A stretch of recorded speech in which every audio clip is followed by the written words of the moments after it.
I don't think I've seen anything quite this bad in quite a long time. I'm just kidding. It's not that crazy. But yeah, this is surrounding Pokimane and her new brand called Mina Snacks. So if you haven't heard about the recent controversy, Pokimane started a new snack brand and came out with a cookie that is an identical replica of another brand called Tootsie's Cookies. The cookies look the exact same. The ingredients are basically identical. There is literally no difference except for the fact that hers have a little sprinkle of vitamin D, which is going to do literally nothing for your actual nutritional value intake. It's just a marketing thing where she can say, "Oh, it's not, an exact copy," which I would be looking at this as it is. Regardless, that's not really the big issue here. She basically said her fan base was broke because they weren't willing to spend $7 for a 4 ounce bag of cookies. Which, if you don't know how big 4 ounces is, I could probably stick 4 ounces of anything up my ass with no pressure added at all. 4 ounces is not a lot of product. Tootsie's Cookies was selling their cookies for $10 for a 10 ounce bag of cookies. Literally, you're getting more than double for your money. You're spending technically more for each bag, but you're getting significantly more product. So yeah, hers are $7 for 4 ounces. And you can't just buy a single bag. So like if you want to try them, you can't just get like a single $7 bag of cookies. You have to buy a 4 pack, which is $28. And I don't know about you guys, but I'm not going to be spending $28 for four 4 ounce bags of cookies that I could probably eat on a Monday morning before going into work and having my coffee. Like 4 months ago when I was like verging on obese, I could have eaten each of those bags in less than 30 minutes and probably four more afterwards. Regardless, basically, if you want to see what the cookies looked like, here's a little Reddit. These are the midnight mini cookies. As you can see, white dots. They're black, same thing.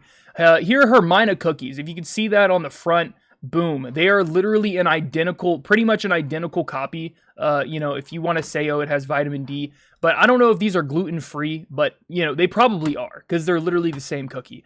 So, and it's not even a situation where you can get like a deal if you buy more. If you buy a 12 pack, you're still gonna be spending $84. Only way you get a discount is if you join the Minus Snack Club. I don't even know what that is, but it's literally it's a subscription service, and you're getting $10 off. It's $75 for a 12 pack. Yeah, I'll stick with my Chips Ahoy. Thank you very much. Get your fucking copycat cookies out of my face, Pokimane. And this, I'm not saying Pokimane's a terrible person or anything like that. She's an influencer. She relies on her. Here, let me get back in frame real quick. She relies on her fan base, to live basically. But she's a millionaire. There's no reason why she needs to be selling her cookies for such a outrageous markup. If they are an identical copy, which they are, then she's probably getting them for about the same cost, maybe a little bit more, but probably not. So and then to continue the story, she says, if you want to see, she says right here, I gotta say this one last time. It makes my brain kaboom when people are like, oh my god, $28 for cookies. It's 4 bags. That's $7 a bag.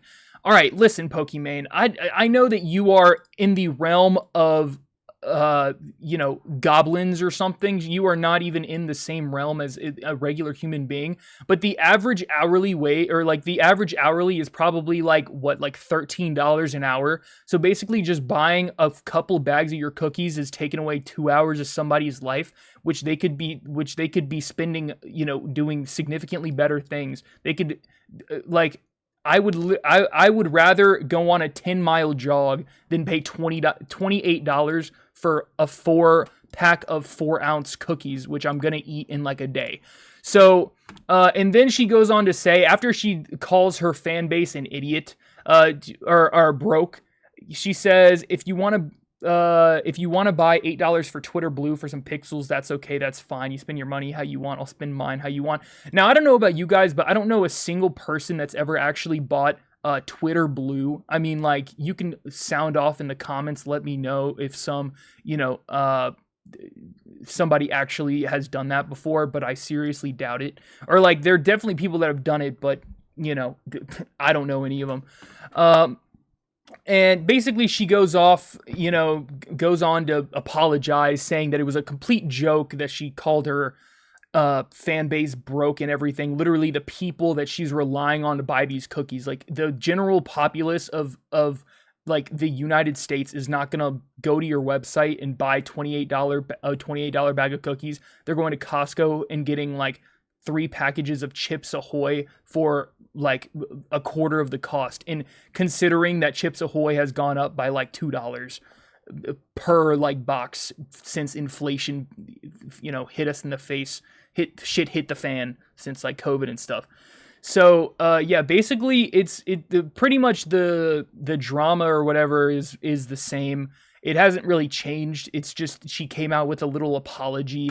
She said, what I said was 100% intended to be a joke. I see why it came off as insensitive, and I apologize for that. The problem with that is that if you go and watch the video, she never once like says it's a joke, and she like menacingly laughs at the people watching her. And it's like, at this point, I feel like she is just, let's be honest, she farms her. Like, she pretty much is just a simp lord. I'm not gonna lie. Like, if you really just want to put it in basic terms, she's a simp lord where people just watch her because... I'm not gonna say it. But you guys get the idea. Basically, insulting your entire audience is not exactly gonna get you, a good head start in the game when it comes to selling your brand new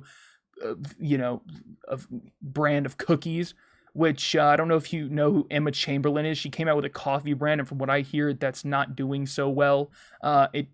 It's I don't know. Getting into the food business when you're an influencer is just such a risky move to begin with, and then to start it like this, literally pricing it more than double what your competitors do, or like maybe deceivingly trying to make it look like a good deal because it's a lower amount of money. But then when you look at the amount of cookies that you're getting, you're like, fuck, I'm getting less than half what I would be getting if I just went with Tootsie's cookies, and I just wouldn't be getting the vitamin D.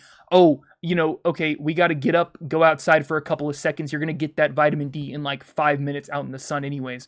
And then gluten-free. I'm not 100% sure, but Tootsie's cookies are probably also fucking gluten-free. So you can't even use that as an argument. Anyways, guys, yeah, that's pretty much it. I don't have anything else to talk about. See ya.